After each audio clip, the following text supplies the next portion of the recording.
Love isn't a feeling. Love is a commitment. Love is a choice. Love is a behavior.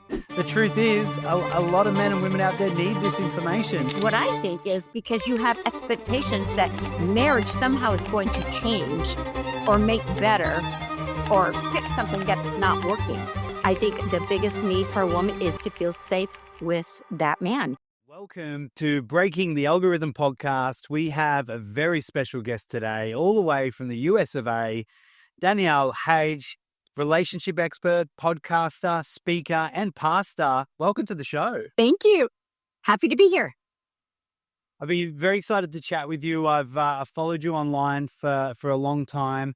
And I think your perspective on relationships especially is a breath of fresh air. I really enjoy the content, so valuable and very to the point. And I've been so curious to just have a one-on-one with you and have a chat and share some of your insights, learnings, and I guess the experience that you've had in relationships with couples, etc. Okay. To all of our viewers. So again, thank you so much for joining. Yes, absolutely. Absolutely. My privilege.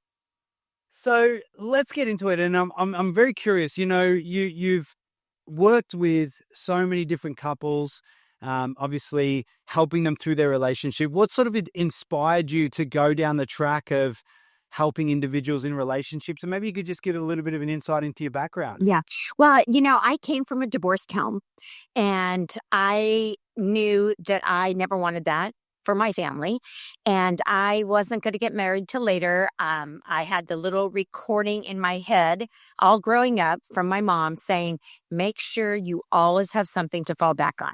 Like you don't want to be totally dependent on a man and you need to get your education. You need to have a good job.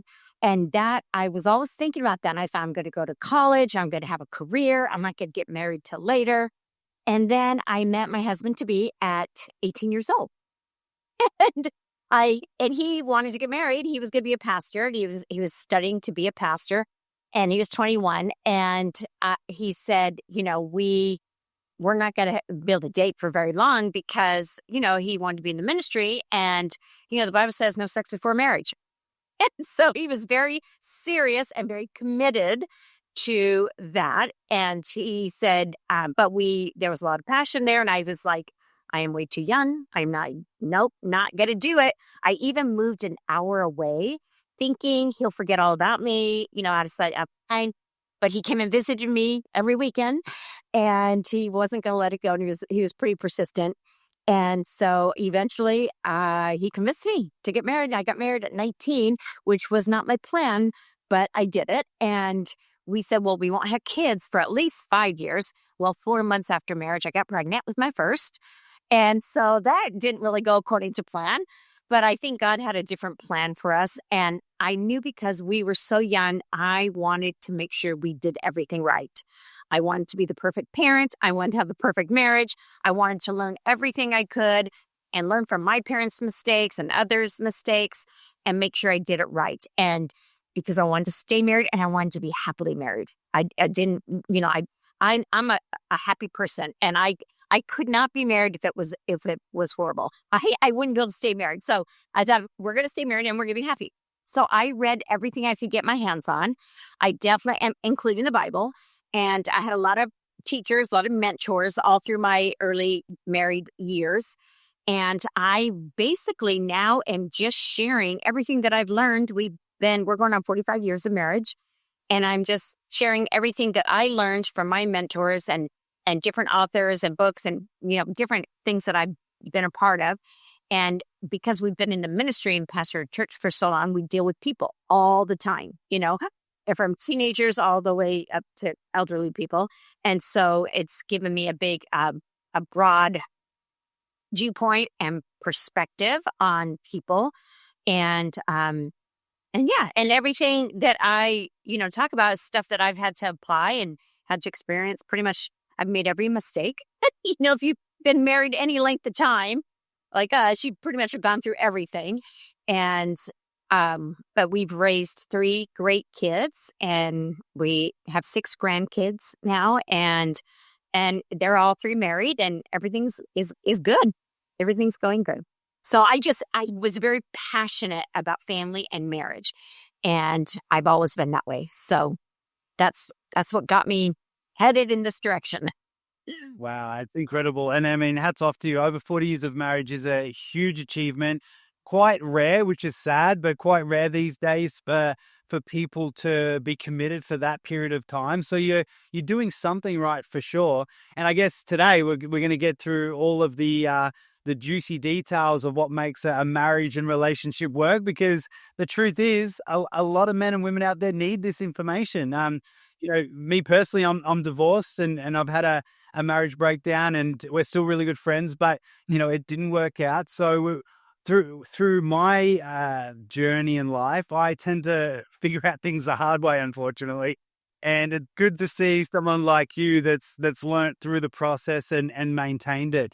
I'm curious with your relationship and the individuals that you work with. Would you define the relationship as a more traditional styled relationship, or how would you sort of define the relationship, I guess, that you have and the ones that you see work the most? Well, our marriage is definitely more conventional, more traditional. I was a stay-at-home mom. I wanted to be there for my kids. I didn't want to farm them out to daycare. And I would do little jobs here and there. And I was in full-time ministry along with my husband. Didn't always get a paycheck into later years in ministry. But I taught Group X fitness. I was a personal trainer. And so I made money doing different things. But I wanted, for the most part, to be there for my kids. And we decided that before we went into marriage. And my husband was in agreement with that. And so it is very traditional. People will accuse me of being, straight out of the 1950s. First of all, I wasn't alive in the 1950s, but I do kind of, I think regardless of what decade you live in, respect and honor and care and connection is all it is never going to go out of style. That's just the truth. As the more secular our world gets, if you buy into Hollywood's idea of what love is and romance rather than God's idea, you're going to get off track. And I think because the media and social media and the movies and the romance novels and all that stuff that we are kind of raised up in, all the fairy tales, that we have certain expectations of what a relationship looks like. And then, I'll hear people even say that, we were doing great when we were dating and we even moved in together before marriage. And then we got married and everything went to hell. And what I think is because you have expectations that marriage somehow is going to change or make better or fix something that's not working. And there's no big magical thing in marriage. Things don't change, but our expectations change. Even going from being engaged to getting married, it's like, well, when we were engaged, everything was great. Now we're married. It's because you have different expectations. You thought marriage was this magical bubble fantasy that was going to make everything okay and fix that other person, the things that maybe weren't right in your relationship. And it's not. It's the day in and day out of dying to self, being selfless, and making it more about we than just me. And I think it takes people being educated and being mature to figure out what marriage is, what love really is. People think love is a feeling. And if I don't feel that euphoric state of being in love, then I've fallen out of love. And that is a big fat lie. Love isn't a feeling. Love is a commitment. Love is a choice. Love is a behavior. And, my husband and I, when we dated, when that euphoric infatuation chemistry part of our relationship started to fade after about 6 months of dating, because I did think I was falling in love, even though I tried to get away from him because I didn't want to get married young. When I told him one day, I said, I just don't think I am in love with you anymore. And he said, well, love isn't a feeling. It's a choice. I'd never heard that. And of course, I'm only 18, but my parents didn't teach me that. And I thought, no, that's not right. If I have to feel it if I'm going to be in this. And he'd say, no, you don't. Do you think 10 years after marriage, we're going to wake up every morning feeling totally in love? He said, no, it's a commitment. It's a behavior. It's a choice. And he was so right. But at that age, I'm 18, I said, well, I'm not ready to make that commitment. And you shouldn't make that commitment if you're not ready. But one thing led to another, and I decided that I was going to choose to love him for the next 50 years or however long we live. And I think once you make that decision and you stick to it, even when you're not feeling it, we do things all the time that we don't feel like doing. Sometimes we don't feel like getting up and exercising. We don't feel like it, but you do it because you know it's good for your health. We don't always feel like eating right. I'd rather eat a chocolate chip cookie than that apple. But we eat the apple because we know it's better for our health, right? We do things that we don't feel like doing. We can't be led by our feelings. Feelings make horrible leaders. We have to make choices that line up with our values and our commitments. And so I think too many people don't understand that. They don't understand what love really is and what it really looks like. And what it looks like. Yeah, totally. I completely agree with that. It was an interesting point that you brought up before in regards to your story, where you said that you grew up with that mentality that you were going to be independent and you didn't want to get married and be self-sufficient, which are all, independence is a really important thing for everybody and a really positive thing. But I guess it can also, if you're really fixed on that being your full identity, it can make it hard to integrate into a truly loving and fulfilling relationship. How did you initially get over that mindset or integrate that into the relationship? And what was that catalyst for you? It was hard because I worked from the time I was 16.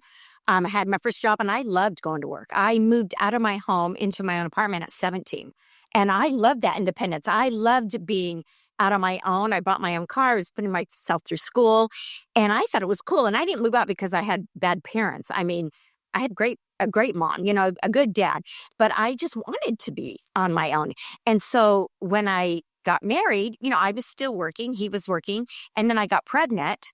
And probably, maybe 6-7 months into my pregnancy, he said, you can stop working, and at that time I was waitressing. I was a waitress and I made really good money and I worked a lot of hours but it was starting to get hard, on my feet. Now you had my belly and he said, you can stop working. And I said, but I won't have my own money. I said, that's weird. And he said, my money is our money. And I said, yeah, but if am going to buy you a birthday present, you're going to give me your money for me to buy you a birthday present? That doesn't compute. I don't see how that works. And at first it was hard to just know that he's my provider and I'm not contributing.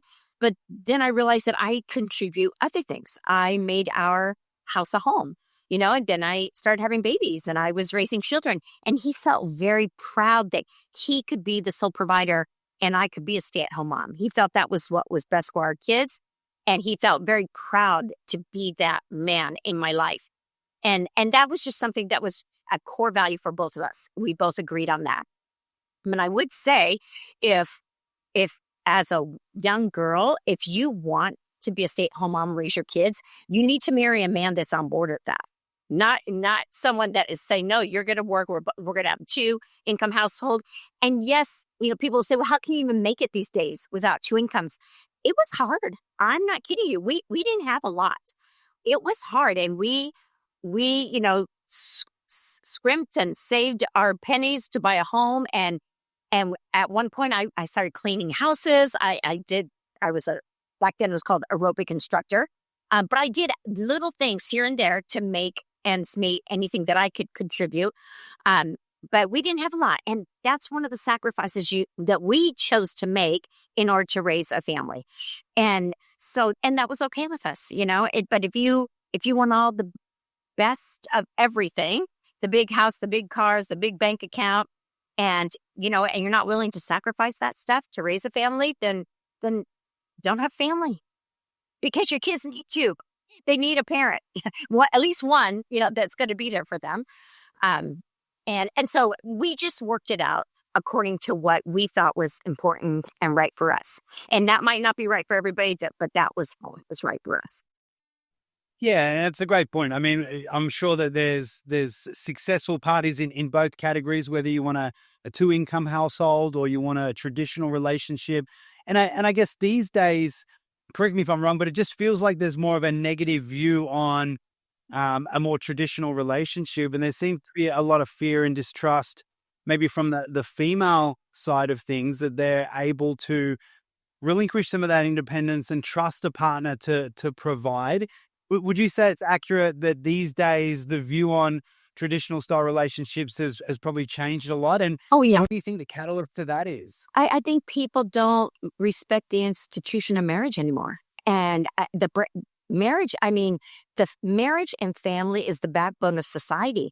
Look at our society. Look at what has happened in our world. Look at some of the kids, the teenagers. Look at the suicide rate amongst young kids.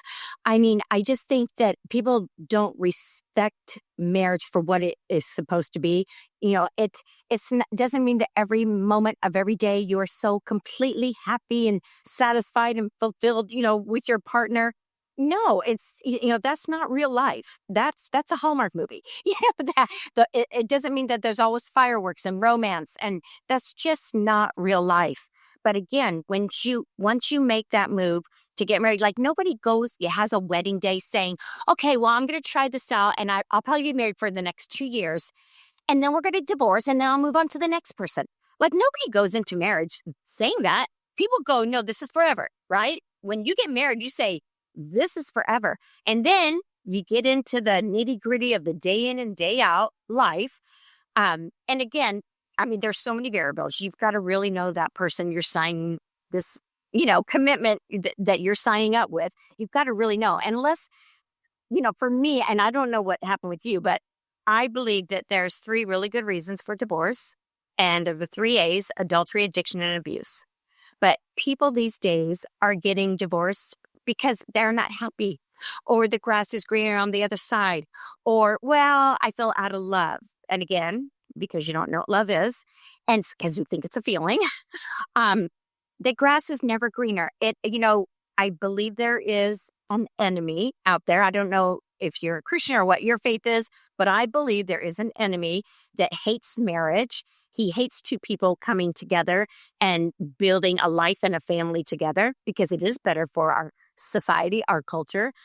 And so I think there's lots of deceptions, lots of things that get in the way of that union, that commitment. And you've got to be strong enough and mature enough to guard the commitment that you made. And unless your partner has a major change that you never saw coming, which is hardly ever the case, there's usually red flags that we just ignore before we make that commitment, because we just think, oh, once we get married, they'll change. It'll get better. That won't bother me anymore. No, it's going to bother you even more once you get married. Little things that bugged you when you were dating are going to be magnified once you get married. And then add a couple kids to the scenario. Those little things are going to get even bigger. And it's not that I'm married the perfect man or that I'm the perfect woman at all, but we just have learned how to love the person that we chose. Yeah, you're completely right. I think you touched on a few really good points there, to the point around there is something in society or whoever or whatever you think the enemy is. But I think one thing's for clear: if the nuclear family is not a core part of society, I think we are easier to control, and we become more of a consumer society rather than a family-based society, which inevitably leads to some pretty scary outcomes. And I think we've seen that over the last, 10 to 20 years. For sure. And further to the point around committing to a real relationship, I guess finding and trusting and making sure that you really do know what you're getting into before you commit to the act of marriage, or even just a long-term relationship and a proper relationship is so important. Because I guess from the female perspective as well, if you're going to trust a male partner to provide for you and take care of you, you need to know that he's going to show up. He's going to show up with maturity, love, empathy, kindness, and be the provider and do whatever it takes to protect the family.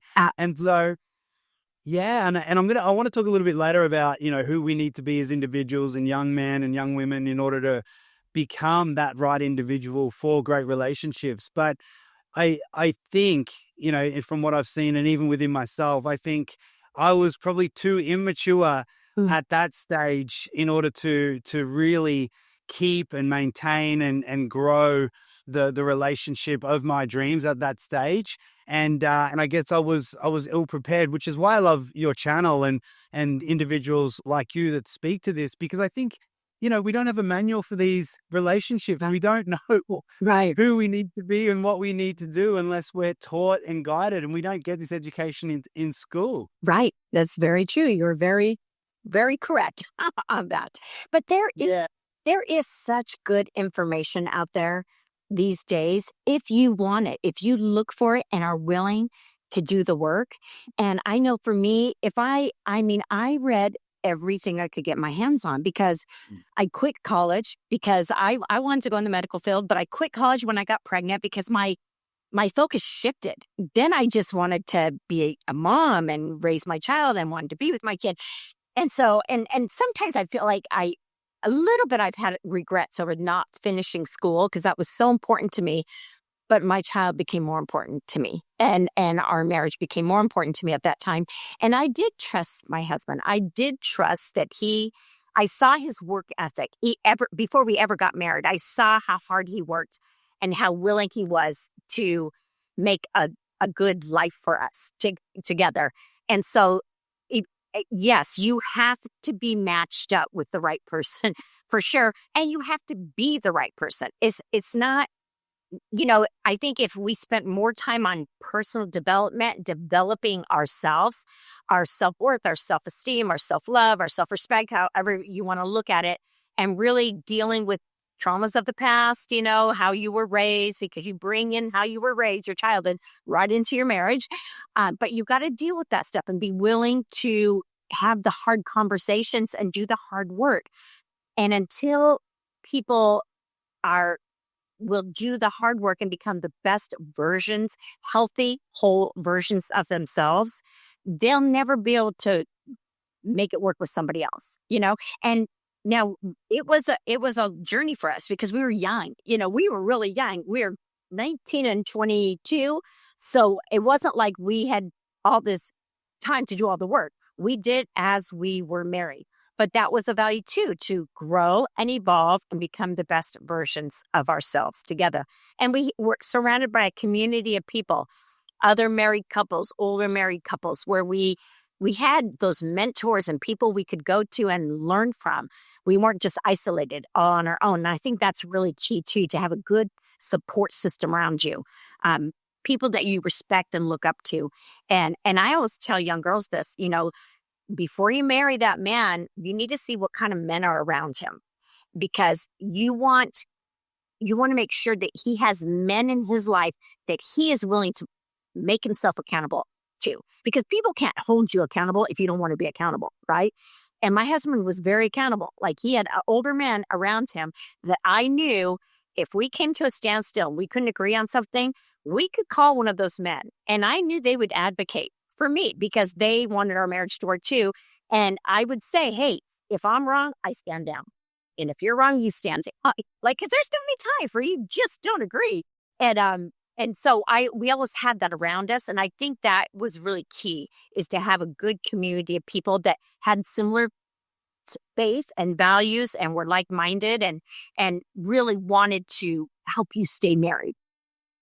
So Very true. I mean, two great points: community and role models. And yeah, I think it's fair to say we're lacking a lot of that in society in general these days. And of course, in regards to the marriage equation, it's so clear when you say that if you don't have individuals around you that are committed to their relationships and marriages, and you don't have role models to look to and help figure out those problems, it's clear why so many individuals, clearly just choose to opt out rather than do the work, because they're not seeing anything different. And again, we're lacking so much community these days, which is, really, really important to note down, that if you are, starting to want to be in a committed relationship and get married, to seek out the right environments, seek out those people that you can look up to and learn from, which clearly you did really well at the start, but you also provide that to a lot of people now. Yeah.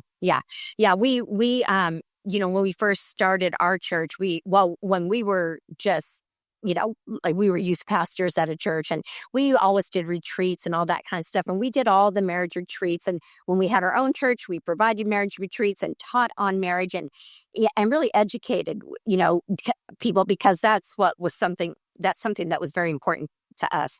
And the other thing too, I think because of Hollywood, that people chase chemistry, and they think that once that feeling starts to fade, and because chemistry it's all the romance and the poetry and the love songs and the romance novels that everybody talks about, but it's not reality. It doesn't last forever. It's lasts in the beginning and it fades. And if you're chasing it in the next relationship, it's going to fade too. And then in the next relationship, it's going to fade too. Like it just isn't lasting it because it's not really real.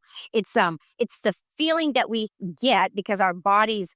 It's like chemistry is like that cocktail of dopamine and testosterone that really is a real thing inside your body. It's what makes those fireworks. And oh my God, the way I feel around this person, I just light up around him. And that's great to get you to the point of being interested.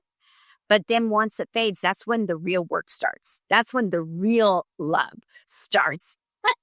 So I think people that are chasing that because they think that's what life's supposed to be, they're in for a rude awakening.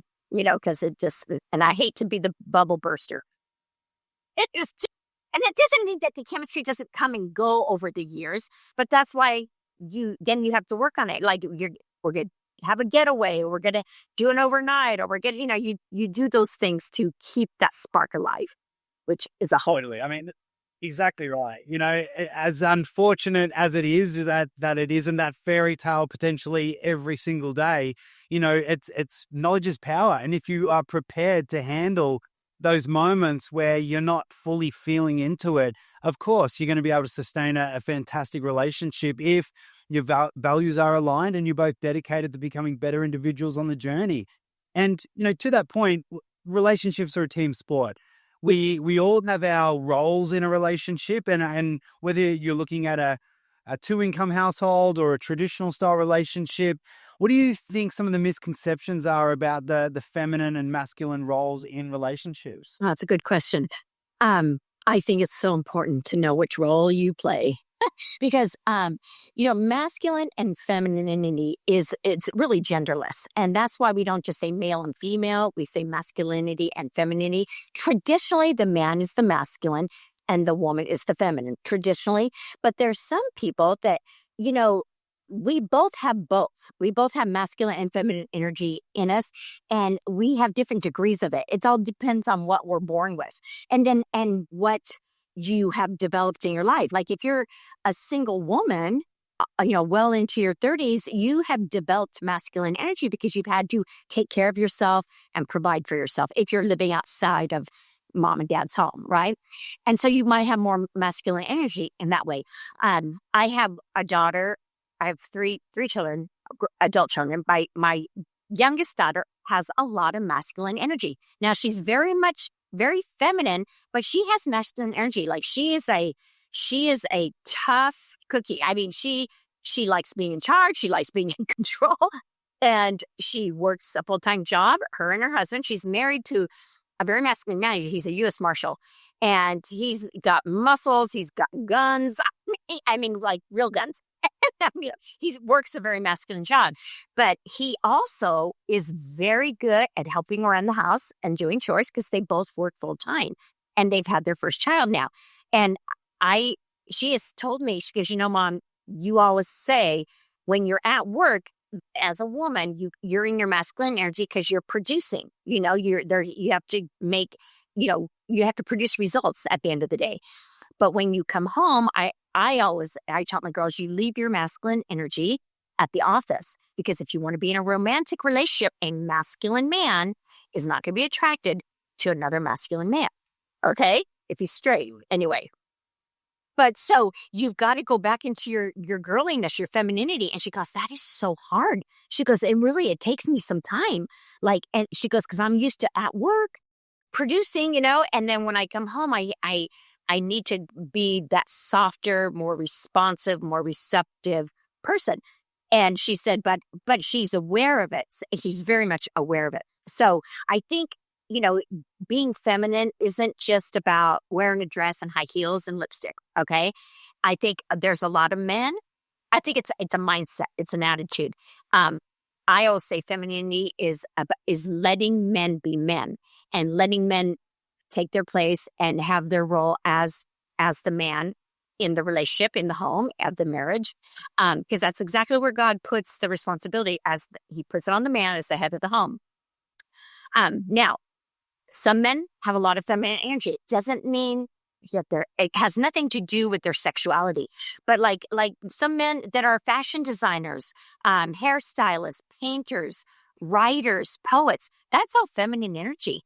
They can be manly as can be, but that's their creative side. That's their feminine side. So there's nothing wrong with that. Now, an alpha female is going to probably attract a more feminine energy man. And alpha men are attracted to feminine women. Well, here's the thing.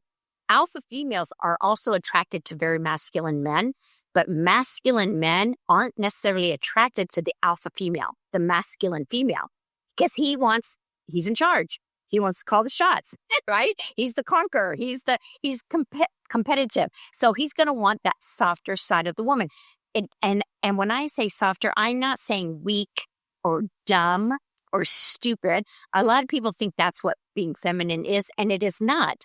It's more of an attitude of letting him be the man and call the shots and solve the problems, and you turning back into your girliness, if you want a romantic relationship.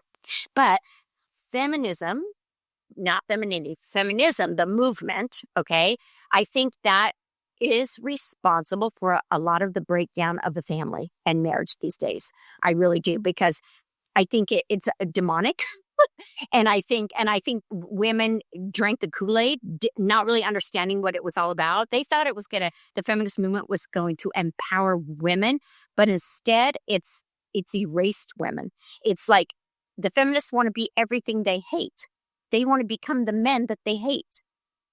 Why do you want to be the man? Because they don't want to be mistreated or abused. I get that. And I just read a book called The End of Woman. Great book, by the way. And it takes you all the way back to where feminism started.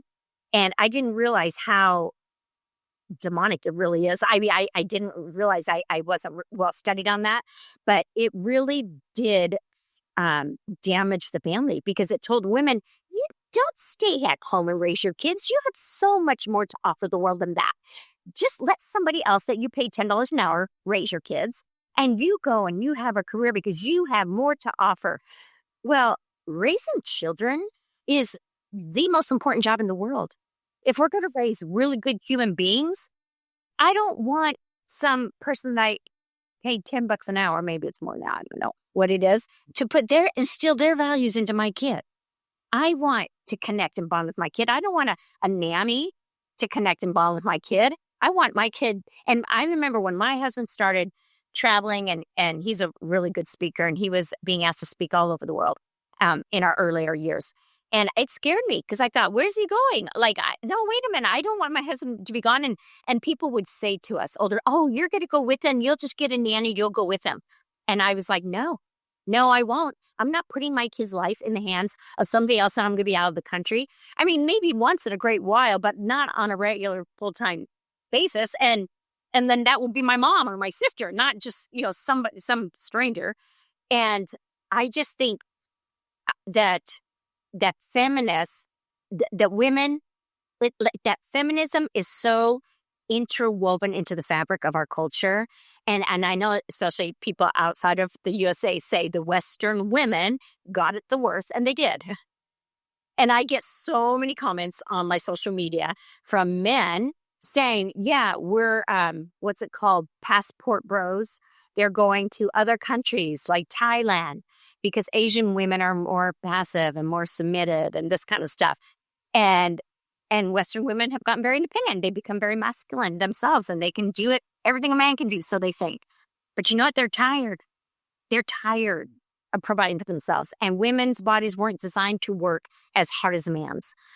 And women, you're seeing these days, women are are depressed. They're not happier because they got empowered, so to speak. They're not happier. So many working women wish they could stay home with their kids, but because they want the big step, the big money, the big house, the big cars, they're not willing to make that sacrifice possibly. And then single moms, which is really, really sad, that have to do it on their own. And I don't fault them, and I'm not condemning them at all. I mean, if you want to know the weight of the world, ask a single mom who has to work full time and raise her kids. Those are 2 full-time jobs. But women are getting sick. They're getting breast cancer and heart disease, and their bodies just they're getting at adrenal burnout because they weren't designed to work like a man. And men can handle it. Women's bodies need more sleep than a man. Men can work a lot of hours and be fine and handle it. I'm not saying they're never stressed out, but their bodies are stronger than ours. And I know everybody says, oh, well, we're equal. It's all about equality. No, it's not. It's about equity. It's not about equality. We are not equal. Women don't have as much testosterone as men. Men are stronger physically. It's in their biology. And being weaker as a woman doesn't mean she's stupid or dumb. It's just physically speaking, we're not as strong as men.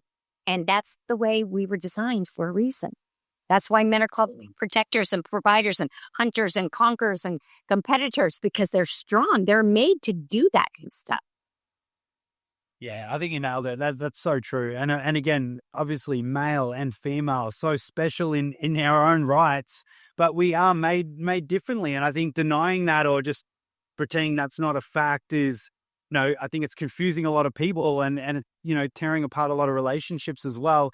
I really resonated with your point around, females that are working and, in their own right successful, but they're in a relationship with, say, a masculine man. I can imagine how tough that would be to come home and then shift gears into their feminine energy. And then on the flip side of that, let's say you have a masculine female who has a more feminine male partner. I would assume that it's important also for the female that male knows how to turn on his masculinity and isn't always in that feminine energy to keep respect, to keep the connection. Do you find that that's also the case when you have a female that is more in her masculine and a male that's in his feminine, that the males that don't, step into their masculinity lose that romantic connection. They lose the rapport and respect between their more masculine, feminine partner? I think everybody has their own arrangement. And I think as long as there's one masculine and one feminine in the relationship, regardless if it's the man that's the masculine or the woman, because a masculine woman, a more feminine energy man. And again, I know a lot of men. My husband has a lot of feminine energy. He's a preacher. He's a communicator. He's got more words than I have. Okay. And that traditionally women are the talkers, right? But no, not our relationship. But he's also very much the man, but he's got feminine energy. My son-in-law, the U.S. Marshal, has a lot of feminine energy. To look at him, again, just this stout, buff guy, very masculine, but has that feminine energy. And so he was attracted to kind of that alpha female. And it can work as long as you both have respect for each other's roles. And again, traditionally, the man is the masculine, the woman is the feminine. But sometimes it depending on the type of energy you had or what you had to develop in your life, as long as it's opposites attract, right? So as long as you have a respect for the person that's opposite of you, it's great. You see a lot of men these days that are the stay-at-home dads because some women have more earning power than the man. And they agree going into it that I'll stay home with the kids, I'll get them to school, and you work your job that you love, and you can bring in the money, and they're in agreement. I know lots of couples like that. I think wherever your arrangement, if it works for you, more power to you. It might not be traditional, but it's working, and there's the attraction. All of that is working because you are opposite.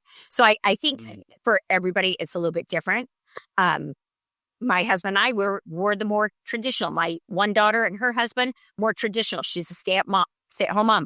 So it just depends. I mean, as long as you're in agreement.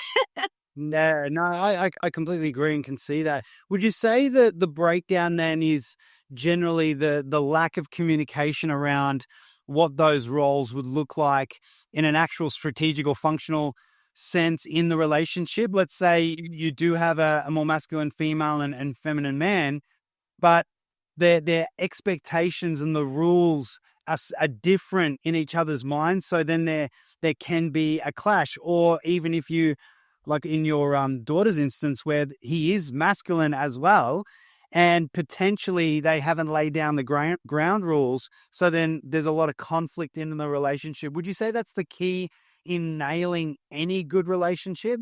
I'd say you have to have those hard conversations before getting committed. Like you need to say, here's what it looks like to me. Okay. Here's what that role as a man looks like. And a lot of times we go into marriage and we take in with us all.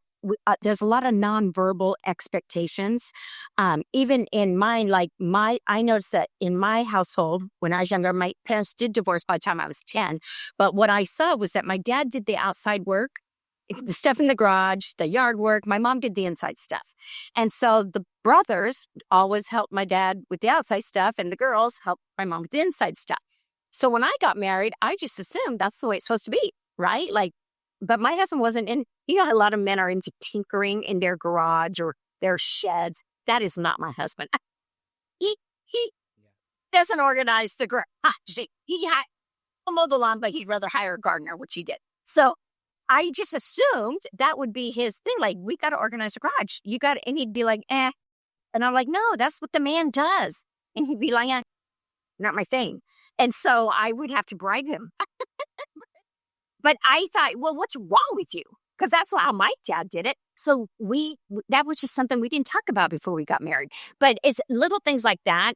It's like those little tiny things that can become big things if they're not communicated. So you have to talk ahead of time about what your expectation is. Like my one daughter told the guy she was dating, she goes, look, once I started having kids, and she was a worker, she always had jobs, always saved money, college degree. And she said, once I have kids, I want to be home with my kids. Are you in agreement? And he said, yes. And she said, okay. And so, but she wouldn't have married him had he not been in agreement, because that was a value, that was a core value for her. So again, you got to talk about it before going into marriage. And I think sometimes people stay together because they get emotionally attached, probably because they have sex way too soon in their dating relationship. They become emotionally attached.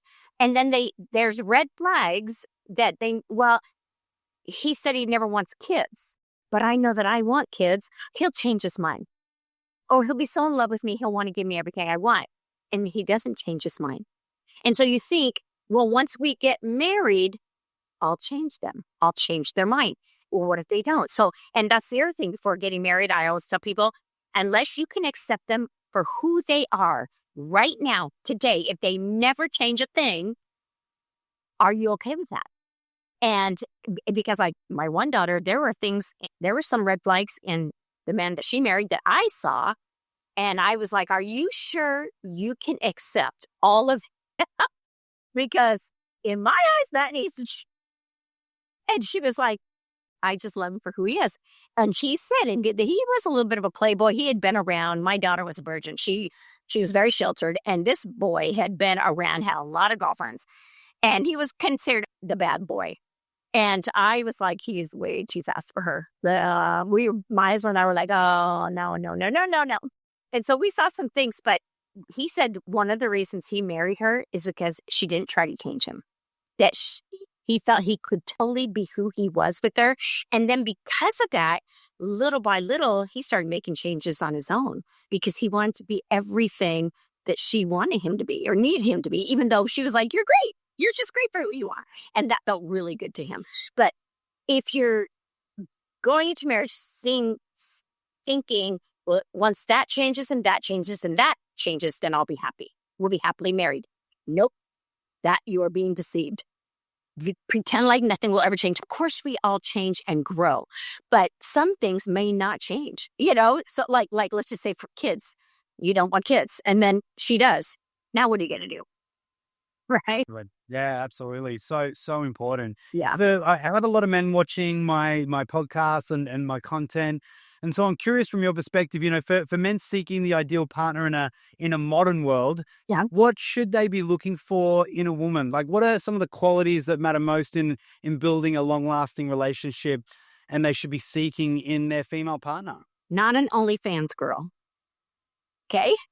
A virtuous woman, a virtuous woman, a, a woman who has really good self-esteem and self-worth.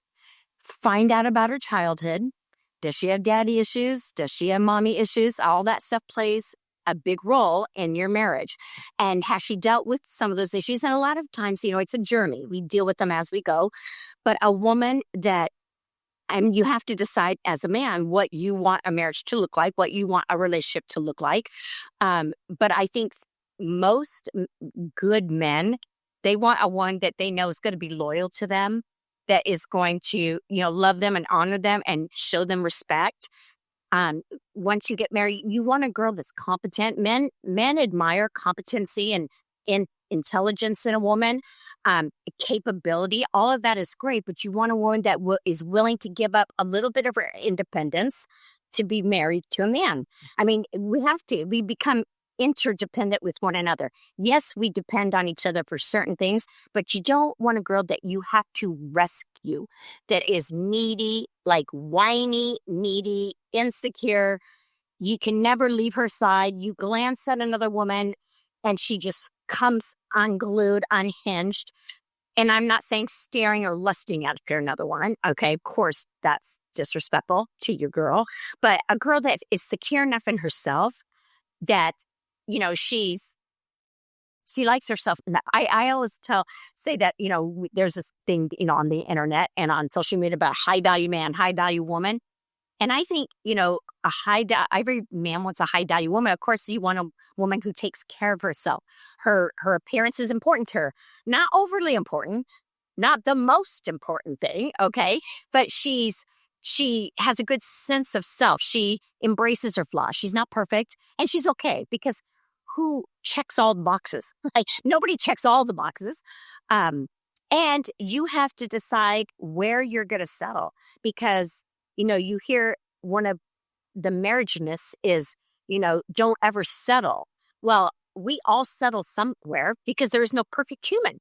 So you just have to decide where you're willing to settle, because there is no perfect person out there. So, maybe she's flat chested and you're okay with that, or, whatever. But, so I would say you're looking for a girl who has a good sense of self. And it's usually women a lot of times that have the insecurities, that loves herself more than she loves you. Because if she does that, and see, people get upset when I say that, a man will say, no, I don't want a girl that loves herself more than me. Or even women say, no, I love my man and my children more than myself. And I'm like, no, you don't. Because if you did love them more than you, they would walk all over you. And you would have no respect for them, and you would have no respect for yourself. A woman who has good sense of self and self-worth, she has boundaries, and that's respectable. That's attractive. So for a woman to say, even a woman that says no to you, or you're dating and you want to jump at the bed, and she's like, nope, not ready for that. I need to get to know who you are first. Like, that's respectable. Most men that I have encountered over the years will say that's a challenge. I don't want a girl who's just going to sleep with me, because that means she's going to sleep with another guy tomorrow night. Like, I want a girl that has, again, self-respect, isn't willing to give her body away so freely, so easily. So yeah, I would say a girl that you respect and is respectable and likes herself, and whatever your list of things is that you need in a woman. I mean, that's personal to you. But I think most men do want a girl that hasn't slept with the higher guys. Because she's used up, I mean, and virginity, and I know it's hard to find these days, but a woman's virginity is a huge gift for a woman. That's what I teach young women. It's a huge gift. You can give it away like that, but don't give it away until a man really earns it and deserves it. And that man is your husband. Well said. Well said. On the flip side, what do you think the females listening should be looking for in a man, if they are looking for a man they can trust and obviously take care of them, if they want more of a traditional style relationship? What should they be looking for in a man in this modern day world? I would say a man who is a moral man, an ethical man, a man who keeps his word. He doesn't say one thing and do another. A man that when he says he's going to call, he calls. When he says he's going to show up, he shows up. Again, a man that has self-respect, that likes himself. Um, a man that has a good work ethic. That he wants to work. He wants to provide. Not a lazy man. A man who is willing to do whatever it takes to protect and provide. Even if she wants to have her own job and career, that's great. But eventually, if you want a family, someone has to raise those kids. Someone's got to be there. So you got to figure that out. And it takes some creativity, and it is a balancing act. But I would say a respectable man, a man who is respected in his community. Look around him. What kind of people does he hang out with? A man who has good boundaries and isn't given to overeating, over drinking, over smoking, over partying, but a guy, who's mature and he wants the same things you want. And for both parties, you want someone who has, you've got to have chemistry. You've got to have some chemistry. You've got to have compatibility. If you want to be with someone who likes to do a lot of the same things you do. If you don't like doing anything that she loves doing, and she doesn't like doing anything that you love doing, there might be a couple things you can, say, okay, well, I'm not going to go fishing with you or camping or whatever. But, you got to have more in common than you don't. So a girl that, is fun and feisty and adventurous. Most men like adventure. Girl that's willing to go on the adventures with you. And again, I would think, okay, we're talking about what women are looking for in a man. Yes. So, yeah, I would say, a man who keeps his word, has a good work ethic, has self-respect, hangs around good people, is around other good men, is huge. A man that loves his family, loves his mom, respects his mom, respects his dad. I think those are really good signs. I mean, when I married my husband, he grew up in a very dysfunctional family. His mom died when he was 5, and his dad was abusive. He was a gambler, and he gambled away the family's money. And my husband and his brother had to quit school so they could go to work to be able to take care of the family. My husband didn't respect his dad at all. And I looked at that. I mean, those were some signs. It was like, is he going to turn out like his dad? But I knew he wouldn't, because he had met the Lord and he was taking a completely different path. And probably because he was raised the way he was, it made him go, no, I don't want to be anything like that. And he did exact opposite of his dad. His dad had anger issues, and my husband has very similar personality as his dad. But again, because he knew the Lord and had a higher authority and chose to live his life in a biblical way, he didn't end up with those anger issues like his dad. He didn't he doesn't drink, he doesn't gamble. He's the exact opposite of his dad, which is a great thing for me. So, yeah, so I would say, you look at what your values are and write it down, identify what is important to me. What do I value? What's a core value that I am not going to budge from? Write it down. And does that person meet? Do you have those similar values? Because you connect at values. You connect at purpose. What's your purpose in being with this person? Why are you getting married? Why are you dating? I mean, I think you should date to get married. I don't think you should date just for the heck of it. Like, if you're not ready to get married, don't date. Just have friends and have some fun times together. But you want to. I forgot what I was going to say. I was going somewhere with that. I don't remember. It'll come back to me.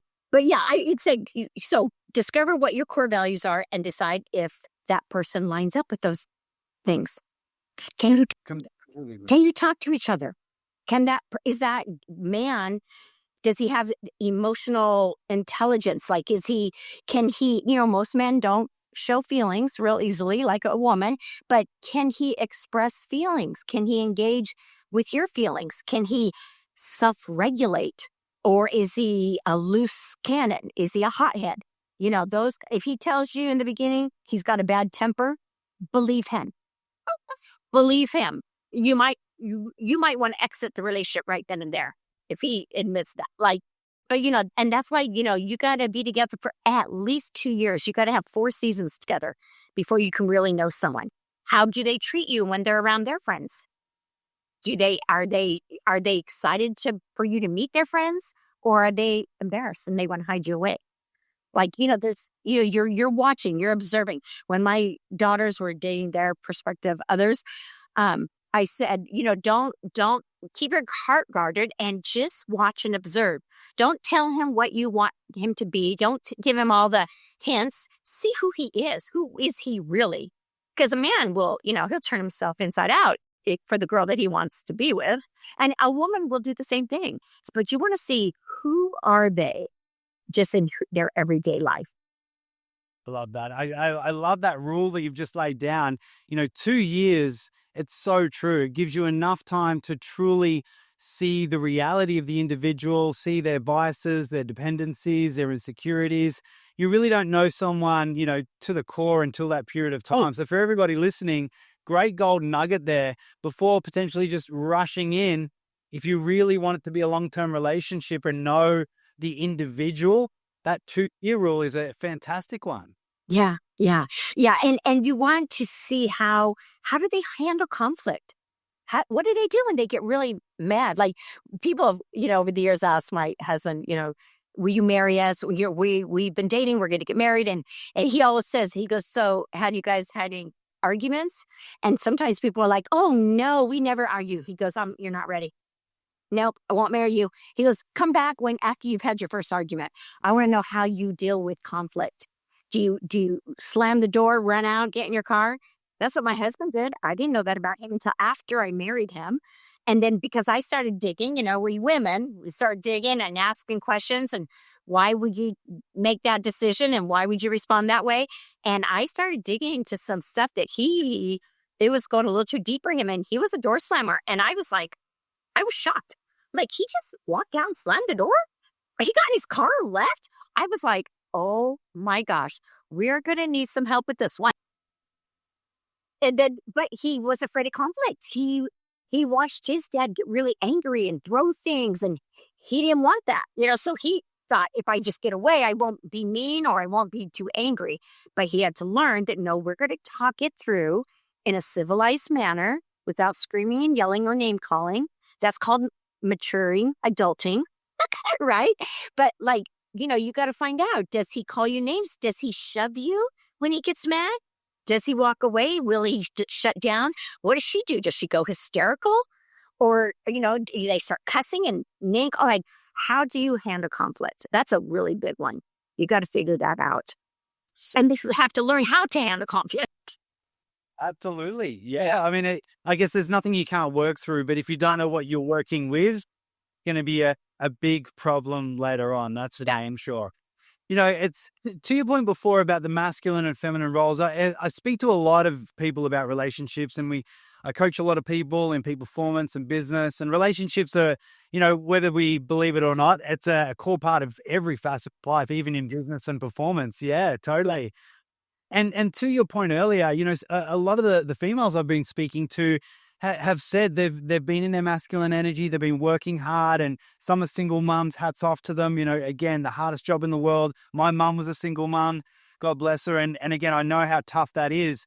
But they often are telling me that they are tired, that they really want to find a relationship where they can be more in their feminine energy, and they can't do that until, I guess, they find the right men, or more men start stepping up and making sure that they're the right individual for these females. So for all of the men listening, what do women truly need from men to feel safe, supported, and cherished, so they can start to build these long-term, traditional or non-traditional, but committed and safe relationships? Well, I think you just said it.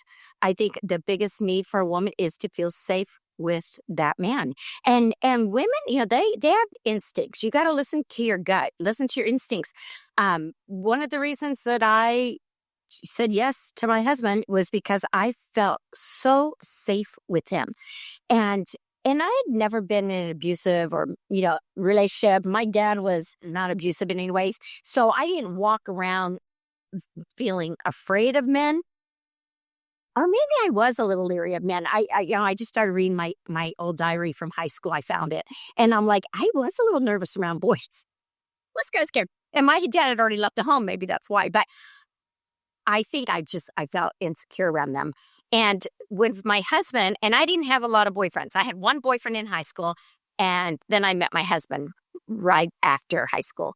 And he was so confident in where he was going. Like he had a plan. He knew his purpose. He was very serious, very intense about it. He knew exactly the path he was on.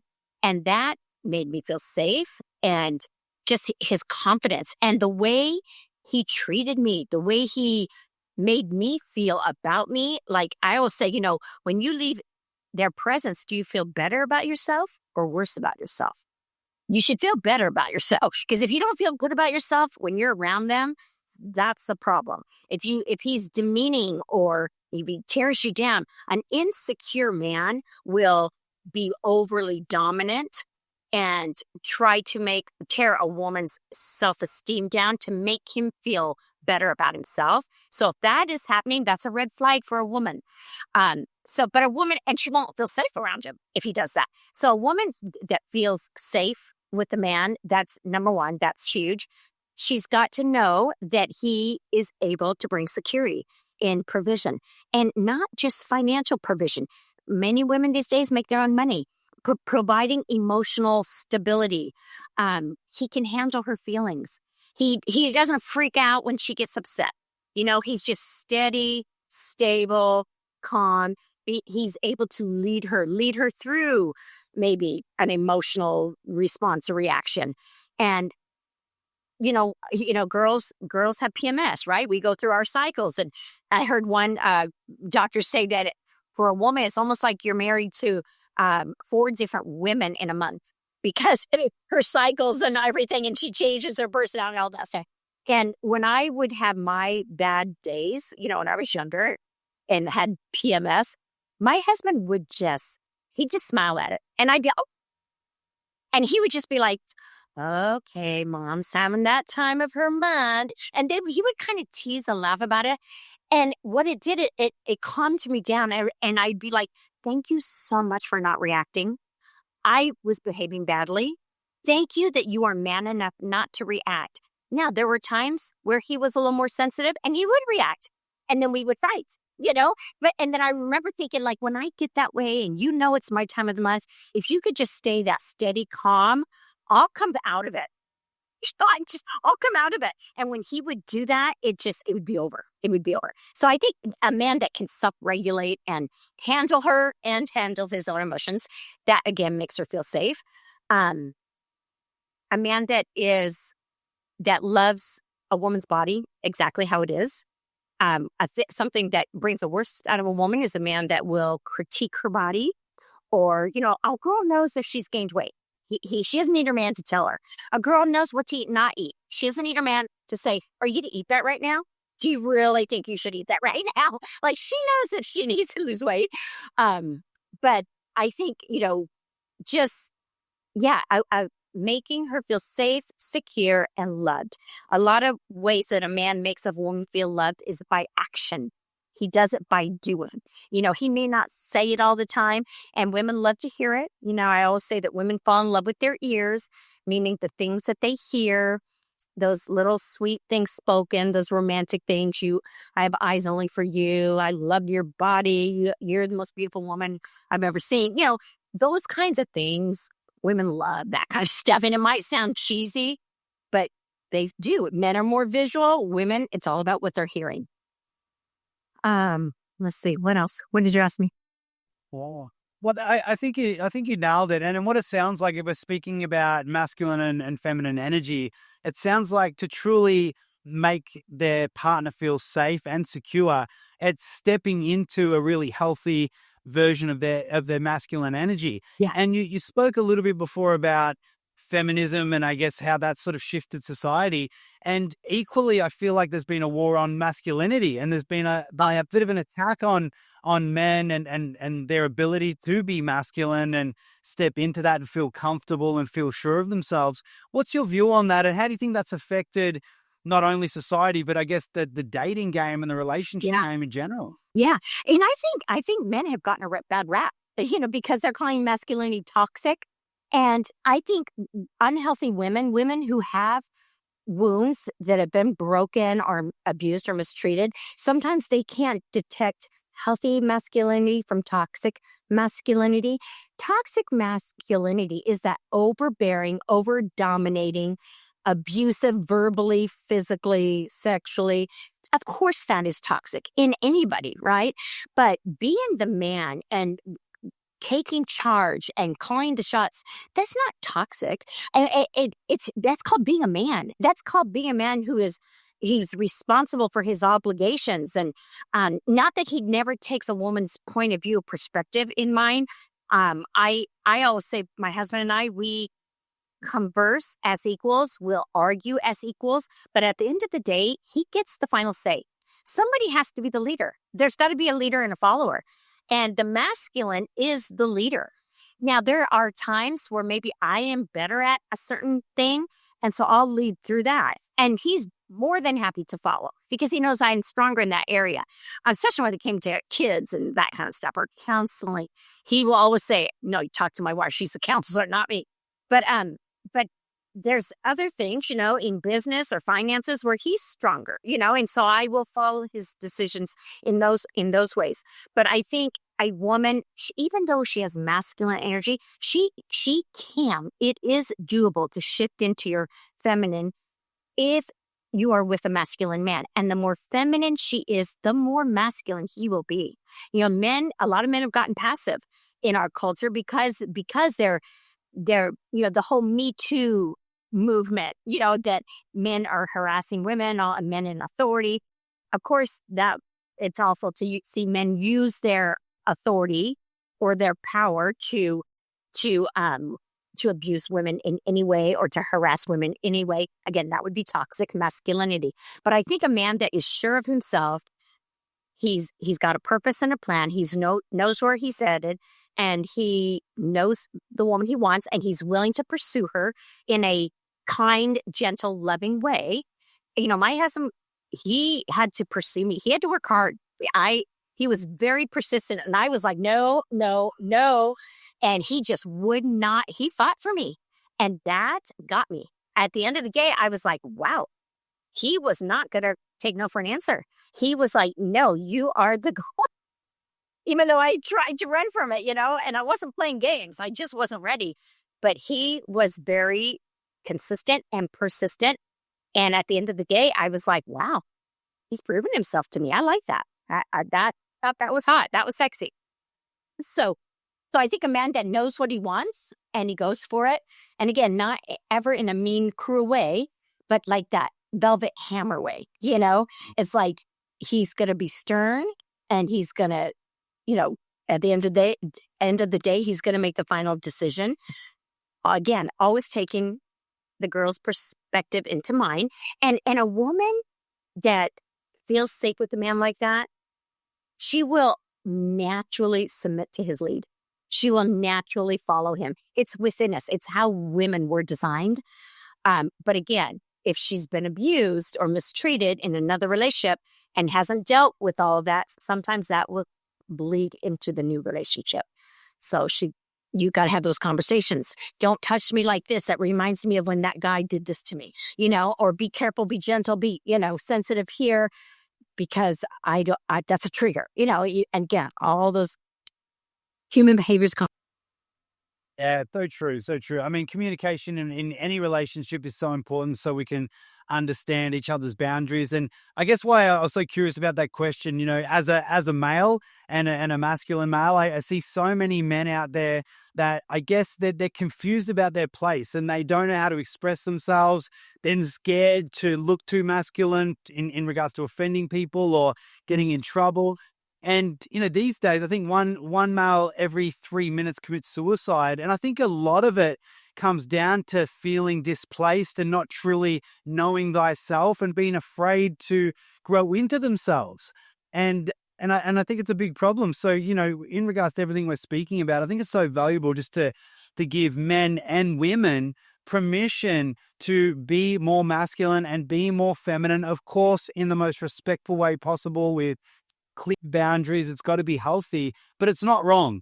And I think that's the change I'd love to see in society, where people can embrace their natural energies so much more and use it as their secret advantage, you know? And I think relationships are just going to be so much better when we're more of ourselves and we're not getting burnt out and tired trying to match something that we're not.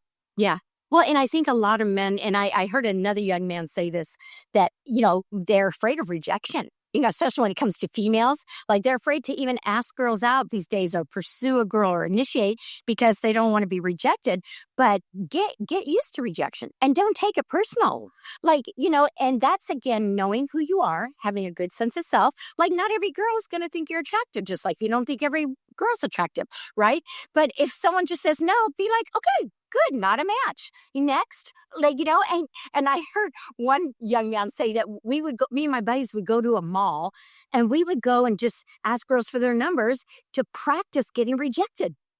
And then we'd go, some girls would give us their numbers and some wouldn't. We'd go, it's okay, I'm okay. Not every girl's going to give us their number, and I just thought it was so cute. They're like, we're just going to practice getting rejected and realize that we're still men and we're okay even if a girl says no. I just got the biggest kick out of that. But I think men do need to practice that, asking girls out. And I always say, a girl will give you a sign. She'll give you a cue if she's interested. She'll give you eye contact, number one. She might flip her hair. That says, and she'll smile. If she gives you eye contact, she smiles. That's her saying you have permission to approach. Okay. If she won't look at you and she doesn't smile, like, that's saying, I'm not interested. Read the cues, read the body language. She turns away, or if she's just a girl that's playing games and hard to get, you don't want to deal with that anyway. Like, so you move on. But a girl that looks at you and smiles at you, she's saying to you, come talk to me. And the masculine, read the room a little bit. Yeah, read the room. That's right. And the masculine initiates. Don't sit back and expect her to be the initiator. That puts her in the man role. If you want to be the masculine in the relationship, you be the initiator. You be the pursuer. Absolutely. And as a masculine and as a man in this day and age, resilience and handling rejection, it's a core character trait that will inevitably impact every facet of your life in a really positive way. Business deals. It's a sales job if you're scared of rejection. I learn it. That's right. Exactly. Yeah. So I see a lot of individuals, you mentioned it before, people talking about being a man of value or a female of value. And there are a lot of people in relationships that they don't feel like they're with the right person and they're wanting something different or of a higher caliber. I tend to find that, we're attracted to, or we attract similar levels, so to speak, in regards to attraction. Yeah, exactly right. So whether that's in character or fitness level and looks and things of that nature. For example, if you're completely unhealthy, but you want someone healthy, you probably need to start working on your health a little bit more to attract the right partner. So I'm curious from your perspective and what you have seen in all the individuals and couples that you work with, how can men and women these days that want to be of higher value and attract a higher caliber of individual, the right partner, how can they get there? How do they work on themselves? What should they do to work on themselves in order to grow into that individual? Again, I think it's what you want. What you want. If you want a healthy body, you exercise, you work out, you eat right, you get a trainer. I mean, you got to do what is the value to you. And again, that's becoming who you are, and you show up as your best version. If you feel like I'm not really good at expressing myself or talking about feelings, okay, get a book on emotional intelligence, read it. Look for the mentors, the men and the women. Like, for a man, find the men, and they're out there. I've had them on my podcast. I can name some men that would be great role models for young men, especially as far as masculine men go. But follow them, and like, find the ones that I want to be like that. I want to go where they're going, because that's what a mentor is. A mentor, you don't follow someone that you don't want to be anything like them.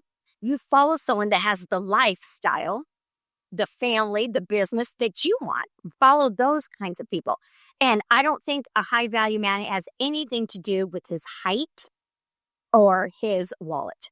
I really don't. I think he has to have a good work ethic, but he could be a janitor. He could be a plumber or something that you wouldn't think he makes huge money, although plumbers make great money. But I mean, I think women that say a man has to be 6'2", he's got to have this much money in the bank. I call BS on that. Like, and though usually the women that are saying that are overweight, they're not attractive, and they want a 10, but they're not a 10 themselves. Like, good luck, honey. But I think it has everything to do with his character. Check out his character. If he has good character, that's a high value man. A man, again, that keeps his word, that does what he says, that works on himself to be the best version, that is kind and honorable and treats women with respect. And I mean, those would be the kinds of things I would look for in a man, not his height and not how much money he makes. So true. Yeah, I completely agree. So for everybody listening out there, if you are wanting more from life in general, but of course in a relationship, start working on yourself, get clear on who you want, but also more importantly, who do you want to be? So into that and spend time becoming that before committing to a relationship, because inevitably if you do that work prior, I'm sure that the relationships are going to tend to work out a whole lot better in the long run. Yes. You got to be your most healthy whole self, to get a healthy whole person. So, yeah, so true. yeah. Danielle, I've got one more question for you, because I know you've got to run and you've got some stuff on tonight. But you're 40 plus years of marriage. Again, you've worked with so many different people. For all of the men and women that are sick and tired of crappy relationships, of not being the best versions of themselves in relationships, what's your final advice to those men and women that want to find the right partner and have that dream relationship finally moving forward? I would say, instead of looking for the right person, be the right person. You become the right person, the person that you respect, the person that you would look up to. And when you become that, you will attract. We attract who we are. You will attract the person for you. And then once you get with that person that you've decided, I'm willing to settle on this because I can't have it all, right? And then together you get to know each other, and you make sure they have the same values, that you're compatible. There is definitely some chemistry. If there's too much chemistry, run, because you'll be stupid. You'll be stupid if you're overly attracted. You'll do things that you'll be embarrassed of later, and it usually brings the worst out of you. But and even date someone that you think is not your type. People will say, oh, they're not my type, or they're online dating and they're swiping, saying, oh, but they're not my type, or I'm not attracted. How do you possibly know that? By looking at their profile. How can you know if you're attracted to them until you actually talk to them and get to know them? I was not attracted to my husband when I met him. He was not my type at all. And yet 45 years later, and do you know, for women, men grow on women. Once my husband opened his mouth, and I saw his personality and his sense of humor and his intelligence, oh my gosh, I fell head over heels in love. And then he became so attractive to me. But if I didn't get to know him, I would have swiped if we did online dating back in those days. So, I mean, you got sometimes, and my daughter, exact same thing. Her husband, not attracted to him at all. And then they were all at friend's house playing cards one night. And she started getting to know his personality. All of a sudden, she was like, oh. But just to look at him, she wasn't attracted to him. So again, it's not just the outer looks, it's their personality, their character, what's on the inside that is going to make or break the attractions. Well said. Well said. Well, Danielle, you are a great role model for both men and women. Your marriage is a great example of doing the work and trusting the process and working on your individual selves to become greater selves for each other. And I think that's something we can all aspire to. So where can our listeners find more of you and follow all of the epic advice that you give online? Thank you. I'm very active on Instagram and Facebook, and I think I'm on all the platforms, TikTok. I have a podcast. It's Danielle Hage Podcast. It's on YouTube and wherever you hear your podcast. Give lots and lots of good information about relationships there. And so, yeah, that's pretty much it. I love it. Well, again, thank you so much for your advice, your wisdom. I know our viewers and listeners have got so much gold here. If you are listening to this, please share this episode with someone that truly needs it. There's a lot of men and women out there that need to improve themselves, that are seeking that ideal relationship, whatever that looks like for them. And I think in this episode, we covered a lot of epic ground. So thank you again, Danielle, and we'll see you on the next episode of Breaking the Algorithm. Thanks so much for having me.